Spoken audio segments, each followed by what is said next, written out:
Hi! నేను మీ doctor Sravanthi దేవభక్తుని. Pregnancy confirm అయ్యాక చేసే రొటీన్ టెస్ట్‌లలో జెస్టేషనల్ డయాబెటిస్ మెలిటస్ ఉందా లేదా అనేది గ్లూకోజ్ ఛాలెంజ్ టెస్ట్ అనే ఒక టెస్ట్ ద్వారా నిర్ధారిస్తాం.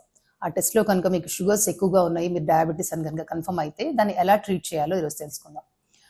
80-90% ఆఫ్ ద వుమెన్‌లో ఇవి 3 పద్ధతుల ద్వారా షుగర్స్ కంట్రోల్ చేసుకోవచ్చు. అన్నిటికంటే ముఖ్యమైనది ఆహారంలో మార్పులు.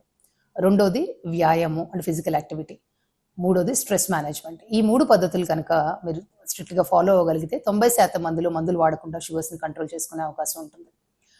ఇలా చేసిన తర్వాత కూడా మీకు షుగర్స్ కనుక కంట్రోల్‌లో లేవనుకోండి, అప్పుడు మందులు మొదలు పెట్టాల్సి ఉంటుంది. సో, మెడికేషన్‌లో అన్నిటికంటే బెస్ట్ ఏంటంటే ప్రెగ్నెన్సీలో ఇన్సులిన్. ఇన్సులిన్ అనేది ఒక ఇంజెక్షన్ ద్వారా తీసుకోవాల్సి ఉంటుంది. ఇన్సులిన్ వల్ల 3 అడ్వాంటేజెస్ ఉంటాయి. అన్నిటికంటే ముఖ్యమైనది ఇది షుగర్స్‌ని చాలా బాగా కంట్రోల్ చేస్తుంది. రెండోది ఫాస్టింగ్ షుగర్స్ బాగా రేజ్ కనుక ఉంటే ఇన్సులిన్‌తో కంట్రోల్ చేయడం చాలా ఈజీగా ఉంటుంది. మూడోది ఏంటి అంటే ఇది చాలా సేఫ్ ప్రెగ్నెన్సీలో. ఇది ప్లసెంటల్ బ్యారియర్‌ని క్రాస్ చేయదు. అందువల్ల ఇన్సులిన్ తీసుకోవటం వల్ల బేబీ మీద ఎటువంటి సైడ్ ఎఫెక్ట్స్ ఉండవు. రెండోది ఒకవేళ ఇన్సులిన్ తీసుకోవటం, రెగ్యులర్‌గా ఈ నీడిల్ ద్వారా ప్రిక్ చేసుకోవటం ఇవన్నీ ఇబ్బందిగా ఉండే వాళ్ళలో కొంతవరకు కన్సిడర్ చేయగలిగింది ఏంటంటే కొన్ని రకాల మందులు. మెట్ఫార్మిన్ అని, గ్లిబిరైడ్ అని కొన్ని రకాల మందులు ఉంటాయి. వీటిల్లో ఆలోచించాల్సింది ఏంటంటే ఈ మెట్ఫార్మిన్, గ్లిబిరైడ్ మందులు ఇన్సులిన్ అంత ఎఫెక్టివ్ కాదు షుగర్‌ని కంట్రోల్ చేయడానికి.